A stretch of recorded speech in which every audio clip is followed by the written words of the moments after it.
The silk is tightening around your wrists. Not rope, silk. Expensive, deliberate, because silk doesn't leave marks. You're kneeling on wet stone in a chamber that smells like lamp oil and fear. The floor gleams not from water, from something else, something you don't want to think about. In front of you, 3 doors. Behind the first, women are weeping, soft, rhythmic, like prayer. Behind the second, nothing. Just silence so thick it feels like drowning.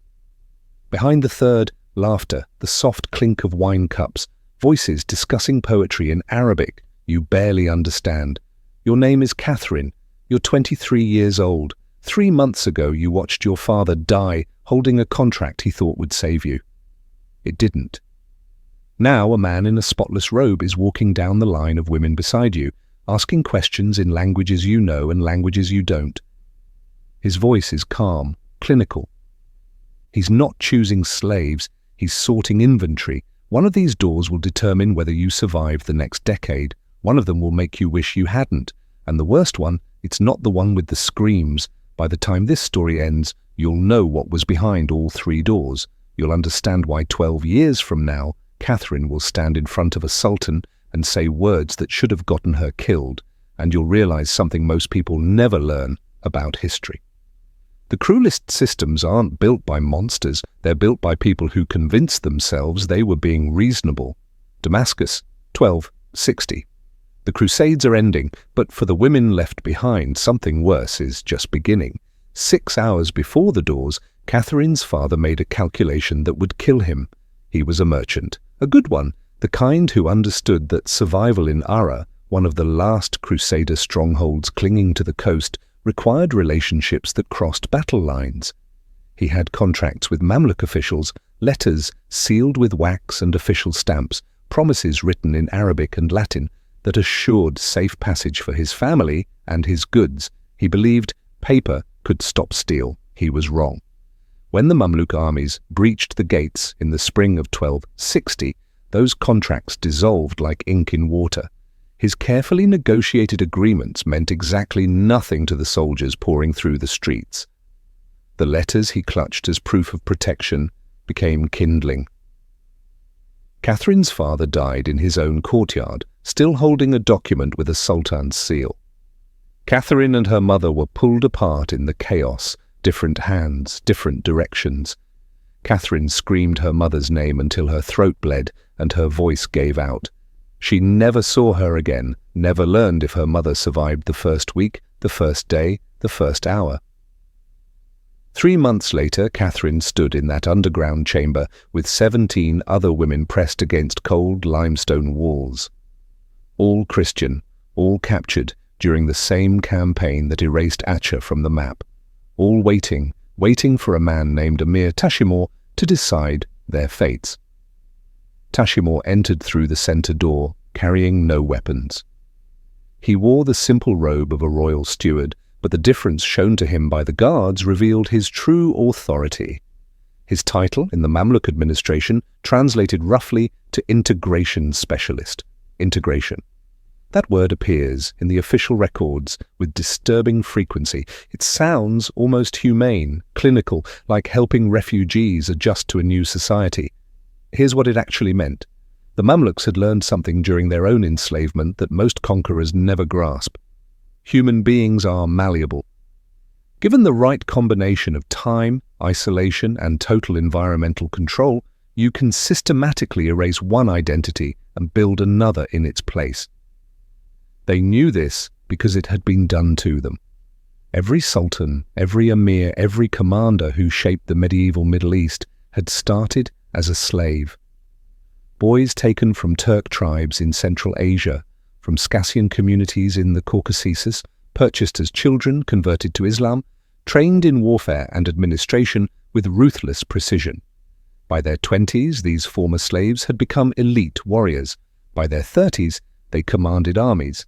And when the Orbid dynasty collapsed in 1250, it was a Mamluk, a former slave, who seized the Egyptian throne. This created a paradox at the heart of their society. The ruling class consisted entirely of men who'd been systematically transformed through bondage. They didn't view this as tragedy, they viewed it as proven methodology. If boys could be converted into warriors, then captured populations could be converted into whatever the state required. And the state required much: soldiers, servants, artisans, laborers, administrators, and women who could perform functions that free women of equivalent status could not or would not provide.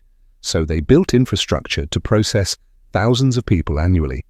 7 major facilities in Damascus alone.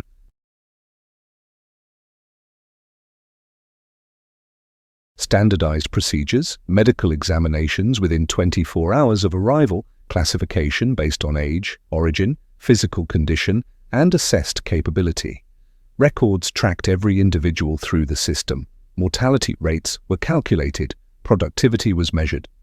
The Mamluks approached human acquisition with the same systematic thinking they applied to military logistics. Tashimur was one administrator in this vast apparatus, but what he did next would determine everything about Catherine's life for the next 12 years. 12 years. Remember that number, because at the end of those 12 years, Catherine would do something unprecedented. She would stand in front of Sultan Kalawan during a public audience, a setting where women from the haram quarters never spoke unless specifically summoned. And she would say words that should have gotten her executed on the spot, words that no enslaved woman had ever said in public. Instead, those words set her free. But we're not there yet. We're still in the underground chamber, watching Tashimur walk past Catherine without looking at her, stopping in front of a younger girl. Maybe 16, Armenian features, terrified eyes. He speaks to her in Arabic. She doesn't understand. He repeats himself in Armenian. Her face drains of color. She shakes her head. He nods to a guard. The girl is led toward the left door. Door 1. It opens. Through it, Catherine glimpses sunlight, a courtyard, dozens of women sitting in rows, heads bowed, while men in official robes examine them with the practiced efficiency of livestock merchants, evaluating breeding stock. The door closes. Tashimur continues down the line. His selections follow patterns. Age matters, origin matters, physical condition matters most of all.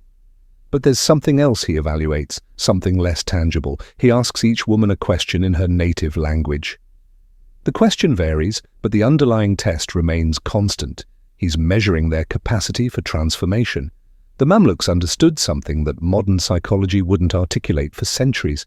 Given sufficient time and total control over environment, human identity is far more malleable than most people want to believe. Before we open that first door, do me one favor. If this story matters to you, if you believe these women deserve to be remembered, hit the like button and subscribe. It's the only way stories like this reach more people. Now let's see what was behind door 1. Catherine had not been broken, not yet. But the system knew how to break people without leaving visible damage, how to erase previous identity while building new compliance, how to maximize economic return while maintaining social control. They developed techniques refined over decades of practice. Door 1 opened again and again. Women disappeared through it one by one. Catherine watched, waited, tried to understand the pattern in Tashimur's selections. Then he stopped in front of her. His eyes were neither kind nor cruel, just calculating. He asked his question in Frankish French. His accent was perfect. This detail matters. The Mamluks didn't merely conquer. They studied. They learned the languages of their enemies. They understood Christian social structures well enough to exploit them. Can you read? Catherine hesitated. In that moment of hesitation, she made a decision that would determine everything. She could lie, claim ignorance, hope that illiteracy might make her less valuable, might lead to assignment somewhere less terrible than whatever awaited educated captives. But something in Tashimur's eyes suggested he already knew the answer. Her father had been a merchant. Merchants taught their children to read. Contracts, correspondence, records. Lying would only demonstrate that she lacked judgment. Yes, she said, French and Latin, some Arabic. Tashimur's expression didn't change, but something shifted in his posture. He gestured to a guard who brought a wooden tablet covered in wax. On it, someone had written a sentence in Arabic script. read this. Catherine studied the words. The script was formal, classical, a line from religious poetry. She read it aloud slowly, her pronunciation uncertain but comprehensible. Tashimor took the tablet back, made a mark on the parchment he carried, then moved to the next woman without another word. Catherine didn't know it yet, but she'd just been selected for door 3, not the left door, which led to the courtyard and eventual distribution to military households as basic domestic servants. Not the center door, which led to immediate sale in the Damascus slave market. Door 3 led somewhere else entirely, somewhere that required women who possessed education, linguistic ability, skills that made them suitable for what the records called administrative household placement. This sounds almost merciful, like she'd been chosen for clerical work, correspondence, record-keeping, and she had been. But that wasn't all. The administrative household track served multiple functions. Women assigned to it provided intellectual labor during the day, managing correspondence, maintaining account books, handling negotiations for women of the household who might not be literate themselves. At night, twice weekly, they provided something else, something the system had calculated with the same precision it applied to grain storage and tax collection. But I'm getting ahead of the story. 3 days after the selection, Catherine was taken through door 3. She found herself in a different chamber, smaller than the first, its walls covered with carpets that muffled sound. 5 other women waited there, all selected by the same criteria, all educated, all multilingual, all young enough to be reshaped. An older woman entered. Her name was Sophia. 20 years earlier, she had been exactly where Catherine now stood. Captured during a raid on Armenian territory, processed through the same system, trained in the same way, she had survived, and now she trained others to survive. What Sophia taught over the next 60 days was systematic erasure paired with systematic reconstruction. Week 1, language, not learning Arabic. Catherine already spoke some, but forgetting how to speak in ways that signaled Christian identity. Certain phrases had to be eliminated, references to Christian prayer, appeals to saints, even casual invocations that Christians used without thinking. God willing was acceptable, Christ preserve us was not. Sophia listened to their conversations with each other, correcting, always correcting, until the linguistic markers of their former faith vanished from their speech. Week 2, body memory, how you move, how you hold yourself. Christian women carried themselves differently than Muslim women of equivalent social status. The differences were subtle but visible to trained observers. Posture, gesture, the way you lowered your eyes or failed to. The transformation required rebuilding these physical habits from the foundation. They practiced for hours each day, walking, sitting, standing, responding to commands. The repetition was deliberate. The body needed to forget its previous patterns before new ones could take root. Week 3, household management. Not cooking or cleaning, tasks that lower status captives learned. Administrative household placement meant managing other servants, maintaining account books, handling correspondence for women of the household who might not be literate themselves. Catherine's ability to read and write became her primary function. She learned the specific formats used in Mamluk administrative documents, the proper forms of address, the hierarchies that governed every interaction. Week 4 brought the most difficult lessons. These were transformations that could not be practiced, only explained, prepared for. Sophia spoke with clinical precision about what would be expected in the household where Catherine would eventually be placed. The nature of access that male household members would have, the responses that were required, the absolute necessity of compliance, presented not as moral instruction, but as survival strategy. Resistance is waste, Sophia explained, her voice devoid of emotion.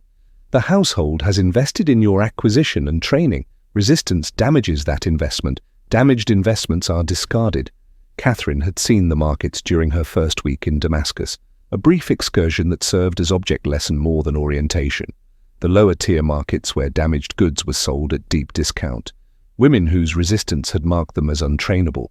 women whose physical damage made them unsuitable for anything except the hardest labor, women who would be worked until they died, a process that typically took between 2 and 5 years according to the mortality calculation, moved differently, spoke differently, thought differently. The constant reinforcement had created new patterns that felt almost natural. When she caught her reflection in the polished bronze mirror that hung in the training chamber, she saw someone who could pass for a woman born into a Mamluk administrative household, someone who belonged. This was the goal. Not mere compliance, but internalized identity shift. The Mamluks understood something that wouldn't be articulated in modern psychology for centuries. Given sufficient time and total control over environment, human identity is far more malleable than most people believe. Catherine had not been broken. She had been rebuilt. Week 9 brought her placement. The household of Emir Calawan occupied an entire district block in Damascus. Calawan would eventually become Sultan. Though in 1260 he was merely one of Sultan Babar's most trusted commanders. His household reflected his rising status. 37 soldiers, 18 administrative staff, 43 domestic servants, and 11 women in the harem section, each with their own rank and function within the household hierarchy. Catherine arrived in a closed sedan chair accompanied by Sophia and 2 guards. The transfer was documented, papers changed hands, payment was recorded. She had cost Calawan 600 dirhams, a substantial sum that reflected her assessed value. Educated, trilingual, trained in administrative household management. The investment carried expectations. Sophia departed immediately after the transfer. Catherine never saw her again. Years later, Catherine would wonder if Sophia felt anything during those departures, handing over women she'd spent months training to households where their fates would unfold beyond her sight, or if the transformation process that had reshaped Catherine had first reshaped Sophia so thoroughly that such transfers had become merely transactions, as mechanical as recording ledger entries. The head of Calawan's harem was a woman named Zara. She was not a captive, she was Calawan's first wife. Married when they were both young before his military career elevated him to command rank. She ran the women's quarters with efficiency that matched any military commander's management of troops. Every woman had a function, every function supported the household's operation. Hierarchy was absolute. Catherine's function was correspondence management. The women of prominent Mamluk households maintained extensive social networks through written communication, marriage negotiations, gift exchanges, political intelligence. All of this required someone who could write in multiple languages, who understood formal composition, who could be trusted with sensitive information. Catherine's training made her perfect for this role. For the first month, the work was exactly as described. She sat in a small room off the main harem courtyard, writing letters as dictated by Zara or the 2 other senior wives. The content was mundane: invitations, thank you notes, inquiries about silk merchants. She wrote in beautiful script on expensive paper, sealed the letters with wax, filed copies in the household records. The work was boring, and boring was safety. Boring meant her value derived from skills that would remain useful for years. Boring meant the investment in her training would be protected. This lasted until Calawan's 3rd son turned 18. His father decided it was time to complete his education in all matters that a man of rank needed to understand. The system had a term for this. Young men of military households were expected to learn governance, warfare, and what was called household management. Household management included intimate knowledge that could not be acquired from wives of equivalent status. The solution was systematic. Junior wives, specifically designated servants, women like Catherine. The practice was common enough that it generated no scandal. It was simply how things worked in households that could afford multiple women.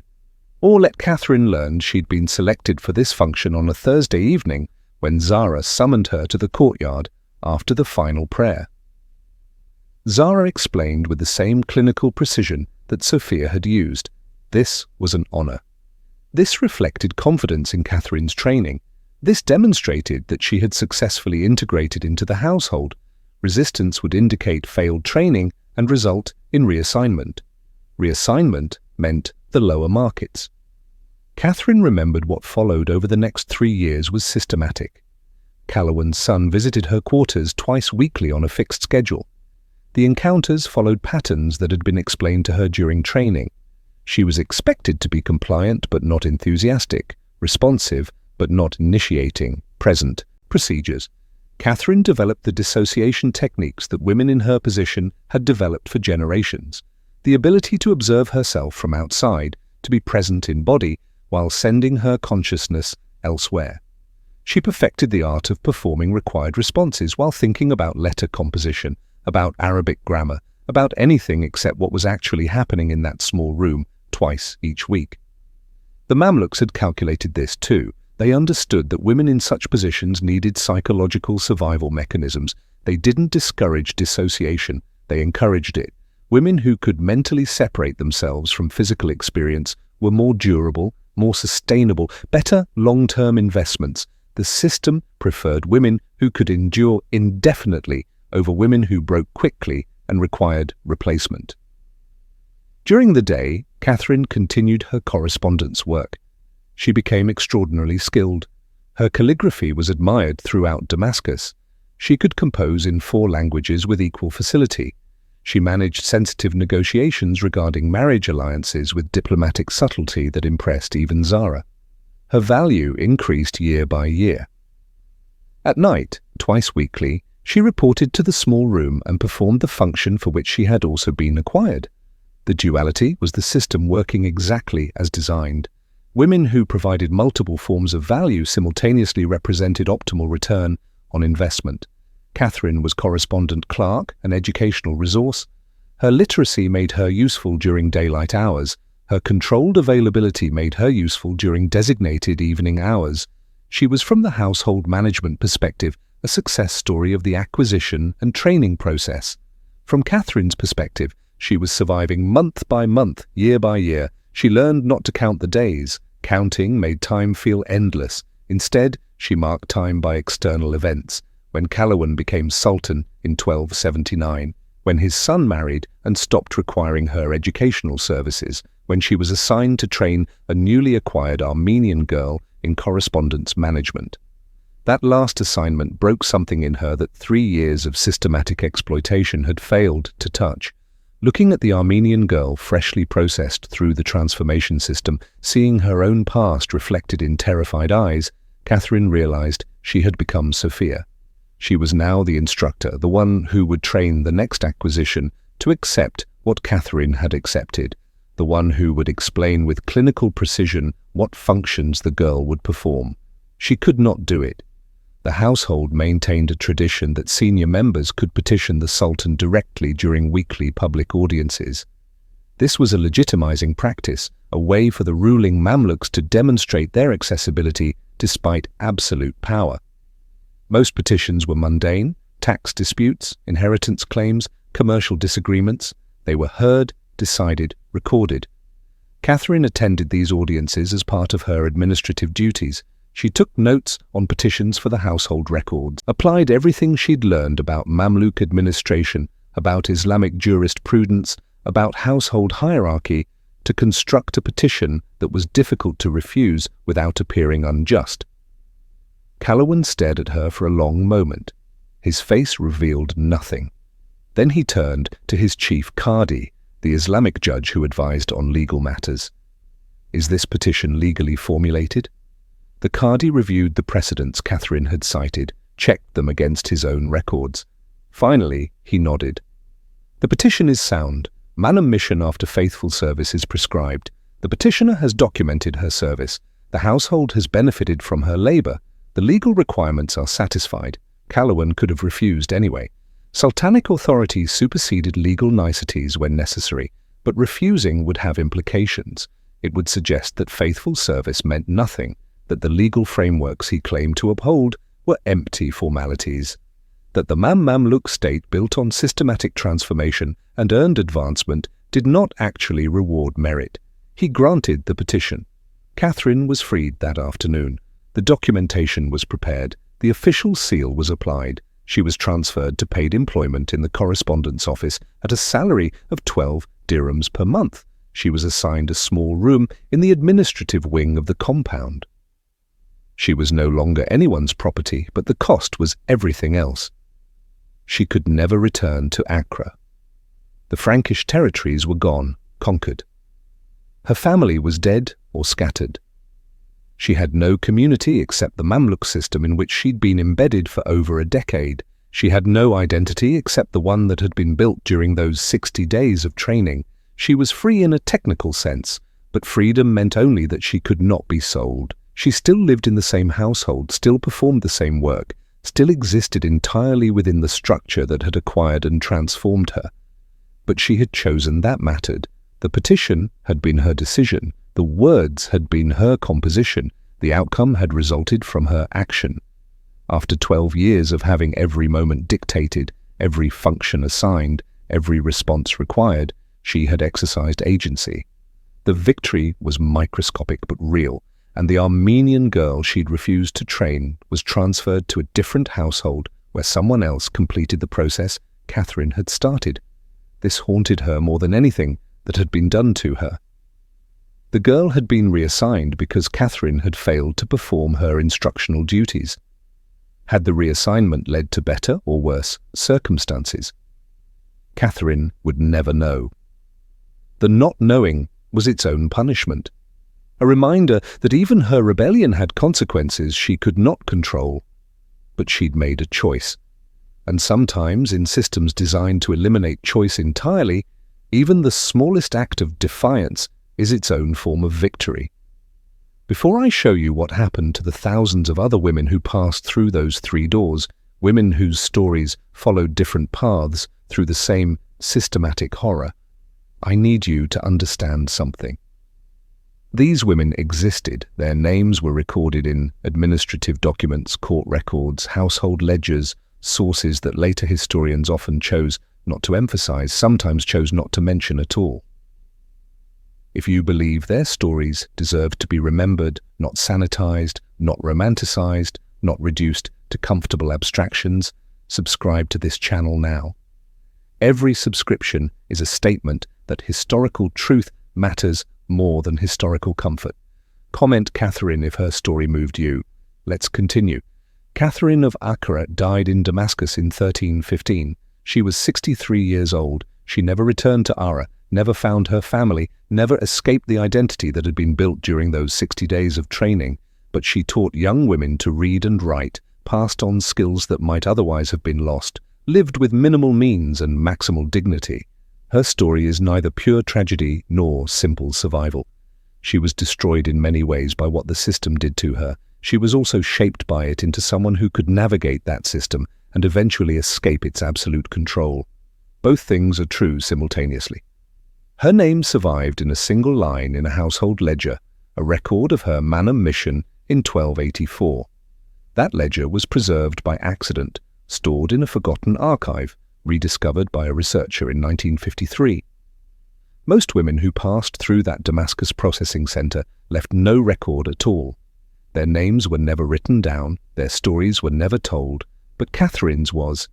The cruelest systems aren't built by monsters, they're built by ordinary people willing to perform their assigned functions without confronting the cumulative horror their participation enables. That capacity didn't end with the Mamluk Sultanate. It remains part of what human societies can do when they combine organizational competence with moral permission and institutional structure. Remember their names. Remember what systems can do when good people choose not to see. And remember that sometimes the smallest act of defiance, a petition spoken in a silent room, is the only victory that matters.